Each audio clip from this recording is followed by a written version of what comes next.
நகைச்சுவை படம் பண்றான், எந்நேரம் ஜாலியா தான் இருக்கணும். அதுலயும் யாராவது டெக்னீஷியன் கடுப்பேற்றிடுவான் அவரை. டேய் என்னடா பண்றீங்க, என்ன வேலை செய்ய விடுங்கடா, பணம் பேசிக்கிட்டா எப்படா இங்க சீன் பண்ண முடியும் அப்படின்னு போகும்.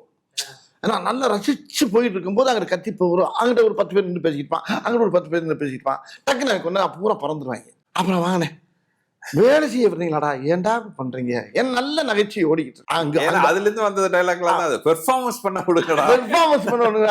அது வந்து அந்த இது ஓகே வேலை செய்ய விடுங்கடா, ஏன்டா கொஞ்சம் இருக்குடா அப்படின்னு பாரு. அப்புறம் அதுக்குள்ள பேசிக்கிறோம், பேசி கம்முன்னு இருப்பாங்க. அது அது நியாயமான கோவம்ல, அந்த மாதிரி அது ஒரு தனி சந்தோஷங்க. ஆக்சுவலா என்ன, இப்போ அவர் கூட சேர்ந்து நடிக்கும் போது என்ன ஒரு சந்தோஷமான விஷயமா இருக்குன்னா, 2 பேரும் நடிச்சுட்டு இருப்போம். பட் ஒரு கண்ணு கேமரா பண்ணி, இப்போ என்னதான் உங்கள்கிட்ட பேசினாலும் கேமராமேன் கொஞ்சம் மூவ் பண்ணா கூட நமக்கு தெரியும். அந்த மாதிரி அவர் ஷார்ட்ல அவர் கூட நடிக்கும் போது ஒரு நல்ல ஒரு அற்புதமான விஷயம் என்ன நடக்கும்னா, எல்லாரும் சிரிச்சிட்டு இருப்பாங்க.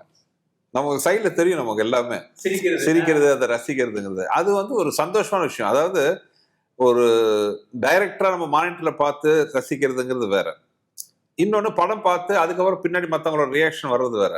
ஆனா கேமரா ஓடும் போதே இந்த சைட்ல இருந்து அந்த ரியாக்ஷன் பாக்குற சந்தோஷம் இருக்கு பாத்தீங்களா, அது வந்து தனி. அது இவர் கூட நடிக்கும்போது மட்டும்தான் அந்த ஒரு பேரானந்தம் அனுபவம். சத்தமா சிரிச்சா டைரக்டர் திட்டிடுவாரோ, ஒன்னும் வாயில துணி திணிச்சுக்கிட்டு ஆமா.